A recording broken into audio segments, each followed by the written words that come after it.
the Atomic Consultancy Booms podcast. I am delighted today to be joined with me for Rachel, a previous client of ours who owned Vesta Lettings down in Essex. And it was an incredible acquisition for us to be a part of. And now Rachel is still working in the industry, working as a consultant, and we'll talk about that quite a bit this morning. But welcome, Rachel. Thank you for having me. Thank you so much for coming all the way to see us in the Midlands. It's a pleasure. It's absolutely a pleasure. So obviously for people that don't know who you are, which hopefully if they've been on the circuit they should know, just tell us a little bit about your career journey, how you got into lettings and then started your own business. So it's all I've ever done actually is estate agency. So when I left school at 16 I was supposed to go back and do my A-levels, but I got a summer job in an estate agency, putting the window cards in, franking the post, all the things you'd done in the olden days, and never went back and done my A-levels. Exactly the same as me. Started a week there. after my 16th birthday. Yeah, mine would have been like, I was 16 in the May, left school in the June, and started pretty much straight away. So, so it's been 27 years, and I've done all different things in that time, independents, corporates. I was part of the senior management team at Sarah Beanie's Tepelo online estate agency, as head of estate agency. And then started my own business. So how did that work? Because obviously you co-founded it with Pippa. Yeah. And there was Pippa doing the sales or you with lettings? How did that work? Initially I was with a brokerage model, and then I doing the sales, and Pippa had the lettings, and we'd pass work backwards and forwards to each other. And we was like, you know what, we're both paying out fees that we don't necessarily need to pay out for two lots of, so let's join forces. And I think actually running a business is quite lonely, so it is much nicer to do it together. And I appreciate not all business partnerships work, and probably on paper Pippa and I shouldn't have worked as a business partnership because we're very different, but I think actually that's what made it work. And the things that we did have in common were that we're both quite straight talking, we're both quite honest and open with how we feel, so we didn't sugarcoat anything for each other either. It worked, and we built a good business really quickly actually, much quicker than I think we thought we was going to. So you launched Vesta how many years ago? When did that? So that would have been 4 years ago, 2020. So not long at all. No, not long. So what made the decision then to sell? So how did that come about? So Pippa, when we first started Vesta, Pippa had one little boy. She then had another baby while I was there, and just general lifestyle. Her parents moved abroad, and she wanted to be close to them with the children, and change her lifestyle to move to Spain. So then for me it was, do I buy Pippa out and have the business? But it didn't sort of feel right without her, because Vesta was our baby.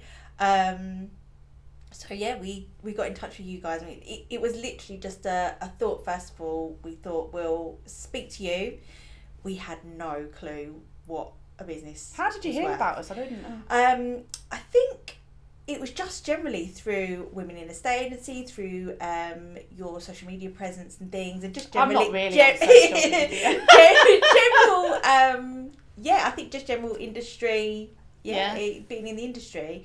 We was like, we'll reach out. So Pippa reached out to Laura. She sort of said what we would need, and there's lots of mistakes we made in our business, but actually systems, processes, organisation, we was hot. You were so good on.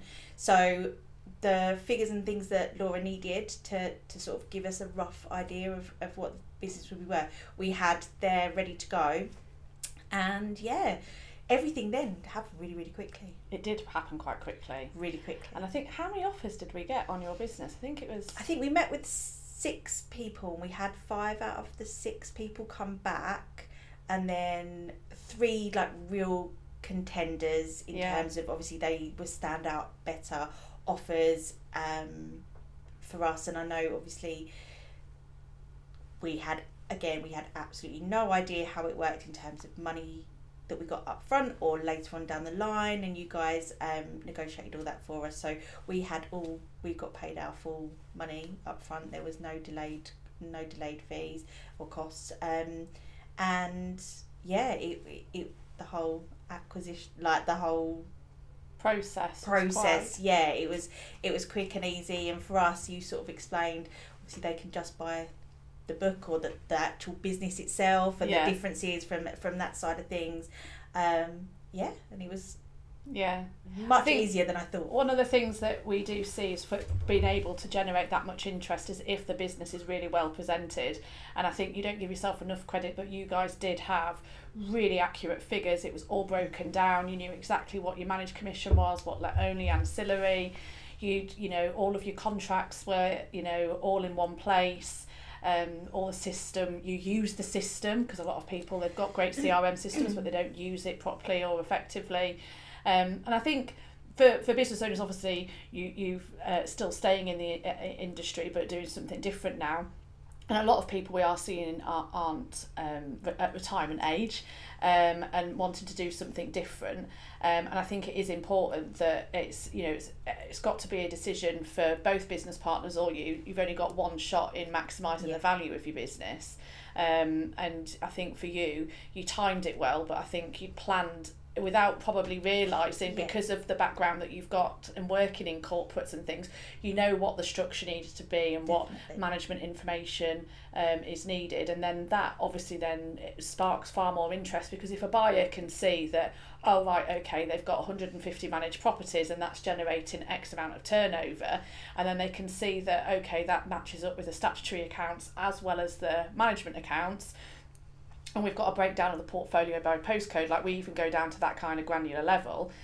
When you do go out to market, it's just tick tick tick tick tick if it fits in with those buyers. So I remember brokering it, and I remember being on a call with you both, and you were just like, oh my god, like I can't realise, and then I'm like, right, this is what I suggest we do, and then once we agreed the deal, it happened quite quickly. I think it's about 6. So I think we initially reached out to you sort of the November time, and had the meetings December, because we then just before Christmas agreed a buyer that we was going to go with, and then obviously the sale went through in February.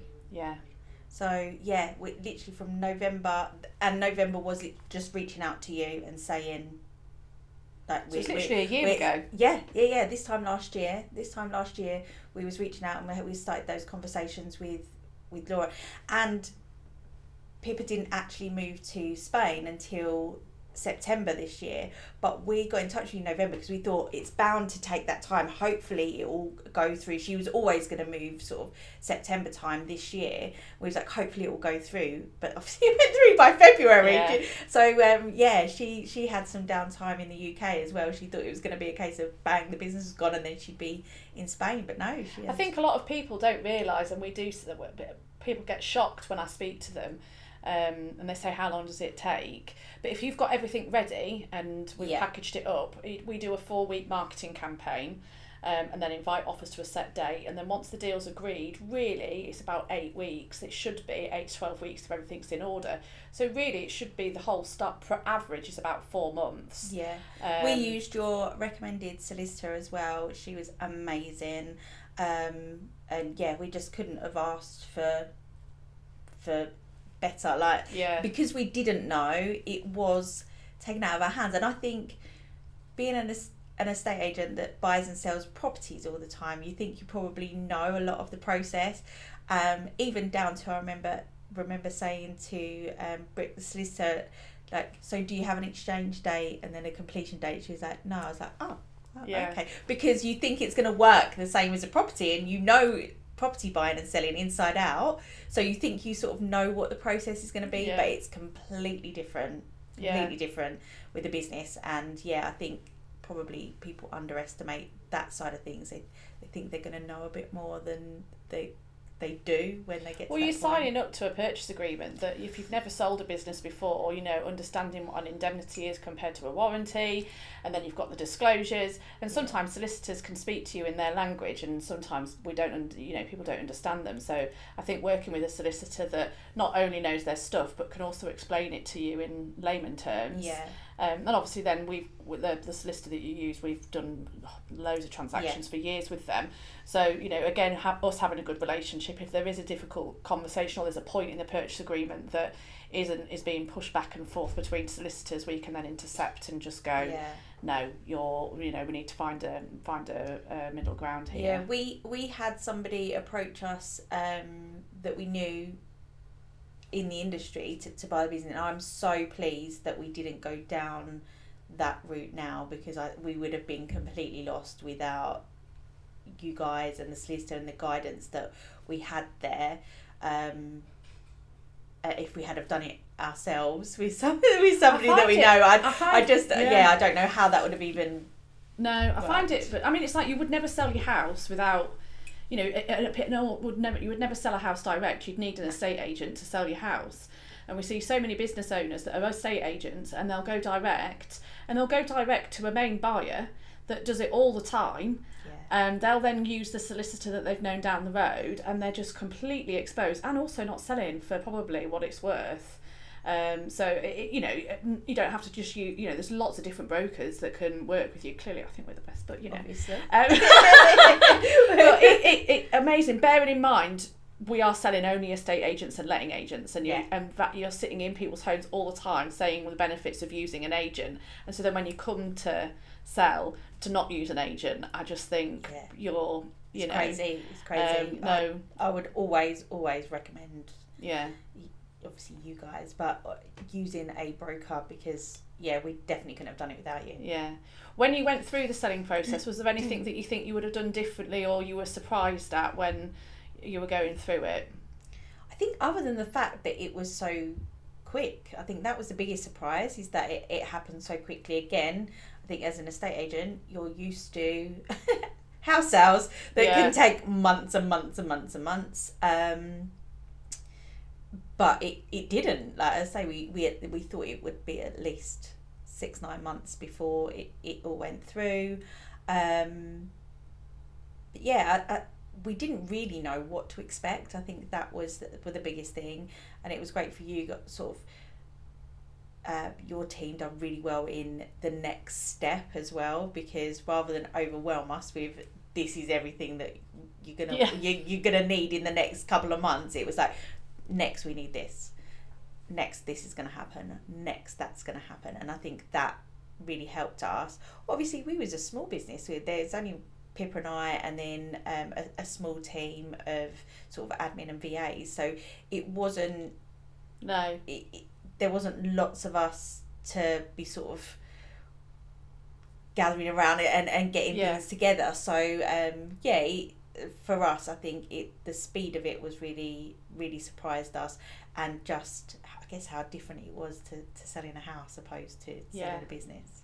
And then once you completed, how was that? How long were you in the business post completion doing on the integration side? Because you sold obviously to an independent. Yes.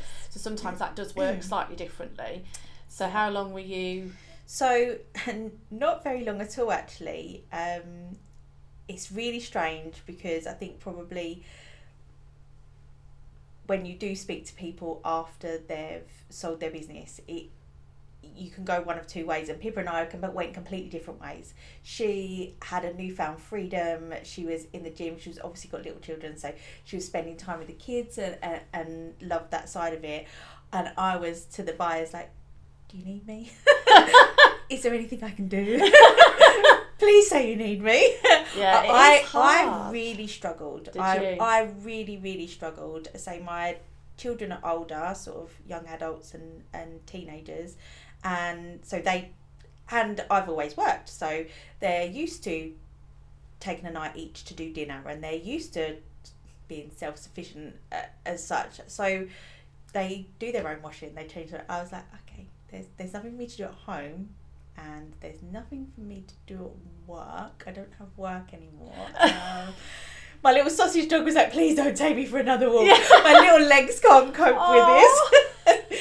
I was like, yeah, I don't know what to do with myself. And I almost had like a mourning period. Yeah, a lot of people do. I really, really, really struggled. And I remember seeing you at Women in Estate Agency conference and saying to you, like, it's lovely to be here because I've never had the time to come to these things before. Now I've got the time, and I'm like, I'm not actually an estate agent anymore. I'm not actually a letting agent. I don't know why I am. And I really had like a identity crisis after we sold the business, because I was like, I don't know what I'm doing. And I remember you saying, like, take time, like, you don't have to rush into anything. But patience isn't necessarily my strongest point. And I was like, no, this is it forever. I'm just going to be sat on the sofa doing nothing. I can't watch daytime TV. Did you know you wanted to stay in agency though, or was it, how did that? I think so, yes, because as I said, it's all I've ever done. And I feel like when people ask me anything to do with agency, different parts of it, say online, owning my own agency business, it's what I'm comfortable with. I can answer those questions. I can be there. I can do that. Literally anything else, I've got no clue. It's all I know. Yeah. I'm a landlord, so and I've got properties that I invest in. So even sort of my side hustles or my interests are all property. In lockdown, I was bored and I sat my CMAP. So technically, I'm a qualified mortgage advisor. I didn't know that. Yeah, I've never actually practiced being a mortgage advisor, but I was like, wow, I can't do anything else. What am I going to do? So I'm a mortgage advisor. So anything that I've ever done has always been around property or the industry. So I was like, wow, that. I think it's funny. It's like COVID. I think for a lot of people as business owners or entrepreneurs or people that are always on the run, I felt like that at COVID when I'd got furloughed when I was working in corporate. I was like, well, what the hell do I do now? This is my identity. And I ended up setting up a little, like, it was called Gifts Inside Balloons. Crazy, stupid. I can't even draw a stick man. But I had to have something as a purpose to do, and finding products to put inside these balloons. And I ended up doing like 60 Halloween like balloons and all this stuff all stood in the garage all around the house. And everyone's like, you're going mad. I was like, I will literally go stir crazy and like, you know, doing things like that. But I think that's why as well, when you are that type of person, when you do exit or you do sell and you've made that decision to sell, it's not necessarily the end of your career. And a lot of people then will go on to do different things, or they've got to have like a passion project. And we do say to a lot of sellers, even if they are at retirement, make sure you book that holiday you've always wanted to go on, or make sure, you know, you go and do something. But you've obviously stayed in the industry. Yay! And now you're consulting. So tell us a little bit about that and how that came about. So it was a chance message to Chris on LinkedIn, sort of just touching base really. And Chris Webb, he'd started the Estate Agent Consultancy, and so just he was like, definitely like see if it's something that you want to do. So set up the business. It's, for me, it's perfect. It's all the bits that I like about agency, all the bits that I like about running my own business, but not so much of the bits that I don't. So it's good. And I love still being in agency. I like my days at home and getting those bits and pieces done, but my real days that I really love are the ones where I get to go back into agency and see people. And it's just, there's a real, I think the industry in general obviously gets a bad reputation, and I do think I'm very lucky as a coach that I get to see the top percentage of agents, top 10% of agents in the industry, because they're the ones that want to invest in training in their team. They're the ones that want to invest in themselves and their business to give their clients the best service and to be their business to be the best version of itself. And I do appreciate that the ones that aren't so good aren't investing in that, and I'm not going to see those people, because they're not the sort of people that invest in it. But just some of the young people that these agencies are employing are amazing, and so I think they get quite a bad rap, and they don't answer the phone, they don't do this. But actually the young people that I see in agency are amazing, and they really are going to be like the next generation of agency, and goodness knows what that will be with tech and AI and different bits and pieces, but they are really passionate about it, and I love seeing that. I love seeing that, being able to make a difference as well, and say to people, look, we done this, it did or didn't work. And I don't necessarily see myself as a coach or a consultant, but more of a, let's sit down and have a look at an extension of their team. Yeah,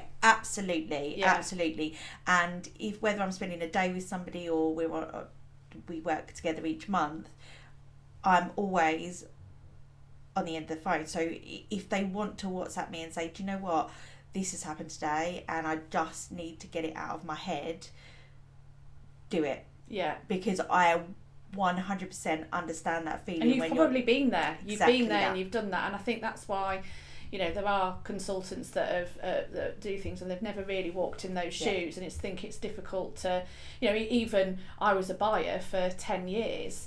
So I knew acquisitions inside and out, but actually when I launched Atomic, I became a business owner, and that is two very, very different things. I'm now having to remember everything from what my taxes are due to the supplier contract, all of these things. Becoming a business owner is a massive, massive shift, and unless you've been through that and have gone through the highs and the lows, and there's a lot of lows, but also great highs, but it can be a challenge. So being able to empathise and say, look, this is what I did when I was in this situation, I think that allows people to be a lot more honest probably with you. Yeah, definitely. And I think it's like having two jobs, and it's two full-time jobs, being a business owner and then being an agent, an estate agent or a letting agent. You're trying to do both, and quite often, especially with the rise of self-employed agents, which is amazing, it's great, but you've never been a business owner before. You're an amazing, and I definitely found that.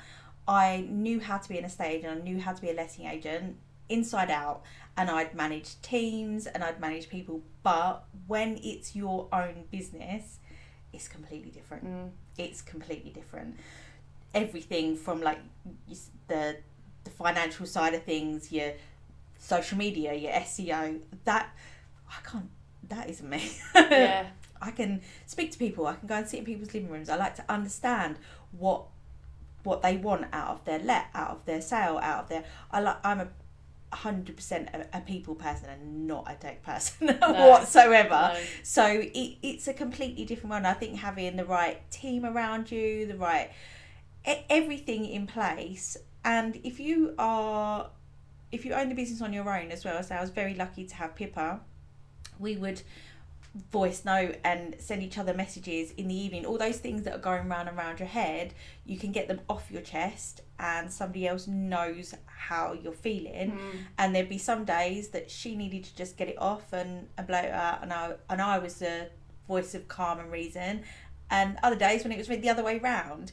And I think that for me is what I want to be with the people that I consult with, is not just this is how you do a viewing, or this is the marketing you can put in place to get more business, which all those things are important, but it's the human side of it that I want to try and help people with more than anything else. You know what, if you need to scream and go, oh my god, and sometimes it's things that if you've got your week planned out in your head and then somebody calls in sick, it's not that person's fault, and you feel mean for feeling, oh no, they're phoned in sick, what am I going to do now? You want that person to be better, and you want to be the boss that says, don't worry, take your time, your health is more important, and you genuinely believe that, but in the back of your mind you're thinking, okay, so how do I get those viewings covered? How do I get this done?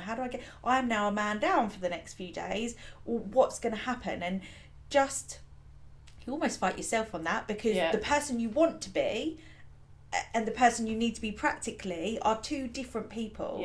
So I want to be that person that they go, oh, the phone is sick, I really want them to say, take their time, do what they need to do, but also, what am I going to do about this? And have that. So because I've been there. I've been the boss that wants to be the nice person and say, like, 100%, people are more important than the job. But at the same time, the people who are having their viewings still want their viewings, and the things that are booked in. You still need to deliver. Yeah. Regardless. Yeah, you still need to be there for your clients, and like you say, deliver for your clients. Yeah. So it's getting that balance as well, Yeah. because it's not just about marketing and growing a business. It's about growing a business well and for your own mental and physical health. I know you've talked about it, and Pippa and I definitely have. We just ignored ourselves. We ate badly, we didn't exercise, we didn't necessarily do the things that we wanted to do because we owned a business, and we was the agent, and we was a mum, and we was a wife, and we was all those things all together that actually you come last. 100%. It's hard. Yeah. It is hard to get off that. So for my clients, I want to be the person that they say, actually, they don't come last with me, because they're my client, they're my priority. So they don't come last with me. So that's sort of what I try and do. With and one of the things as well that you're offering, because obviously you've got great lettings experience, because we sold your business and had that so much offers because of that. If an estate agency was looking to launch lettings, you would also consult and help support them in terms of what processes, systems, roles, all of those kind of things you're helping to set up, because ultimately the value of estate agency and lettings is predominantly in lettings from that guaranteed residual income that comes from the management and rent collect. But that's something that you guys, if people we do speak to a lot of the pure estate agents at the moment, and they're saying, what's my business worth? And then we say, if you've not got any lettings, not a huge amount, but you would, that is part of what you guys offer. And I think that was another surprise for us when we came to you, is that we did have an okay sales pipeline. There wasn't anything wrong with our sales pipeline, but the value of our business was in our lettings portfolio and the managed properties that we had. And I think, again, when you're looking long term, and it's easy to look for the next day or the next month or the next year of what your business is going to do, but when you're looking long term, and a lot of people that I speak to say, okay, so I'm not saying you have to sell your business, but what is your exit strategy? What is your exit plan? To do that, I would recommend adding lettings. That's what's going to give you that nest egg at the end for you to retire, or that's what's going to give you somebody to be able to come in and take over your business for you, not necessarily even to sell it, but that is what's going to give you that money each month, and make your business valuable. And we definitely didn't understand we knew, but not really the value of that until we spoke to you guys of actually, well, I remember when we valued it, you were like, no way, and I was like, we was completely shocked. And actually, before speaking to you, what we thought the business would be worth, and we would be splitting, we actually got that each. It was literally worth double what we thought it was gonna. we got double what we thought it was gonna be before. I didn't pay you to say that. no, that is honestly a true story, and that's why I say to my clients when I'm going out to it, actually, that it was worth double because of, and I remember you guys saying, because of your lettings book, and obviously I say we was probably Pippa more so than me, if I'm honest. She was so good at that. The client account was reconciled within an inch of its life, even on, I think she had Gabe, and then like 6 hours later I was like, do you want me to sort the client? No.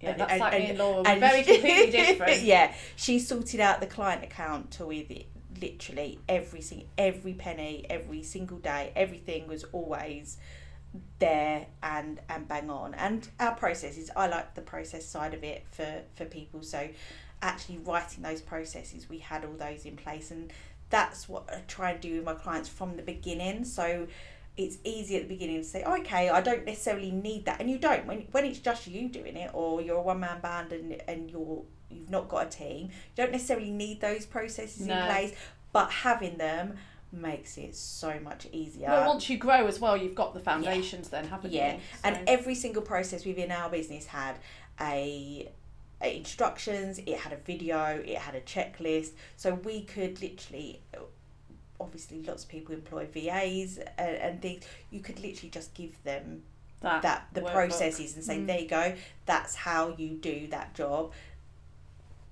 roll with it, crack on, and it's good. So having all those things in place in the beginning is something that I really instill in clients that I'm working with now that want to add lettings. It's not just that, we'll add lettings. One, obviously compliance is massive in lettings, so making sure that you're set up and you're compliant from the beginning and everything's running well, but then also your processes and systems to make sure that you can sustain that.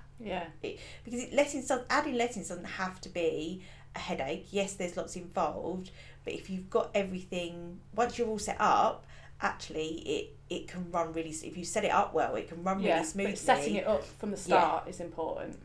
And then actually it can run really smoothly, and you'll find actually much smoother than sales, and it's what's going to give you the value at the end of the day as well for your business. So I'm a big advocate, and people say, you don't like sales, and it's not that I don't like sales. I think you need both. I think having both in your agency, one, helps you to grow your business, two, gives you the value of it at the end and makes your business worth something, and I just think to be able to offer sales and lettings, you're just future-proofing your business. Yeah, absolutely. Well, it allows you this. The lettings is always your stability, isn't it? And sales is like your cash cow, and then when you have a difficult year, you've got both to rely on. So for people that are watching, for anyone that's thinking of selling, have you got any one piece of advice that you would think about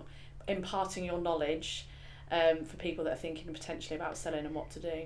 I think we didn't necessarily know that we was doing it at the time, but I think it's probably a well-used tip, but to run your business as if you're going to be selling it. So make sure if something happened tomorrow and you had to sell your business, could you get the most amount of money for it? Is it running as well as it could be? And don't get me wrong, we definitely had costs and things that we paid out for in our business that were unique to Pippa and I. So we didn't, when the buyers bought our business, they thought actually we can scrap that cost straight away.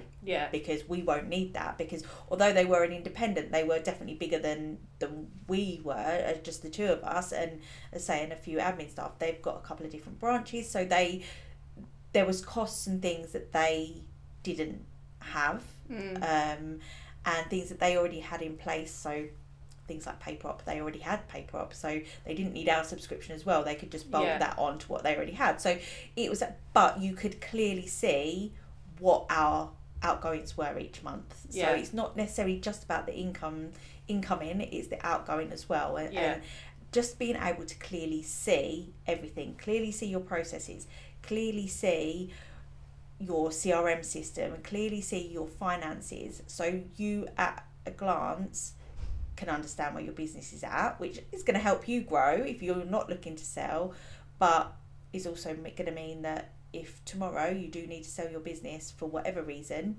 you can. You're ready. Brilliant. And then lastly, we always ask this question, we don't like to tell people, but if there was three words you could use to describe Atomic Consultancy and the service, or just us as a business, what three words would you use and why? I should say why, shouldn't I? Okay, so definitely number one would be caring. I think for us, we needed hand holding. I'm not ashamed to admit it. We needed hand holding, and for you guys, you definitely held our hands through the whole process, and we felt like you cared about us. And I know you always say, don't be silly, everyone's the same, but you had much bigger acquisitions and business going on it's your was worth way more to you and your business, and bigger things that you done. I know at the time it was another one that was going through at the same time, was like one of your biggest acquisitions you've ever done, and we didn't feel like we was any different to that. So yeah, I think for us, having that caring and hand holding was 100% what we needed. And yeah, they all sort of revolve around the same sort of thing, really. Just that personal service. You didn't have to, but you was in Essex. You called me and people was like, let's meet for a coffee, and you come and you met us. You met me. And then people had to run from the school run. I had to run in front of the meeting. But so we came and we had a coffee. So again, that I think the next one would be personal, because we didn't feel like we was one of many acquisitions, especially as because we definitely weren't your biggest client at the time, but you wouldn't have known that because it was really personal, and I think fun. Like it was it was fun, like working with you, and fun. You just have that nice vibe, and I think for us, that's how we run our agency. We weren't a typical agent. We like to go out and have a chat with people and make it fun, whether it be a landlord or a vendor, just to try to make it a little bit more light-hearted, because obviously selling a home or having a business where you're renting out properties can be quite serious, and the same as selling a business, and you do need to be serious, but also have an element of fun in there. And I think that's our personalities definitely matched yours there. So yeah, caring, personal and fun. Love that. We'll take that. Well, thank you so much for coming. I know you're really busy already. When we're talking off camera, how many clients you've already got, which is amazing, and that's testament to the successful business that you've grown and sold, but also your career to date. Thank you. And I wish you all the very best in the future. And we'll always see you still at industry events, so that's fantastic. But the amazing Rachel. Thank you.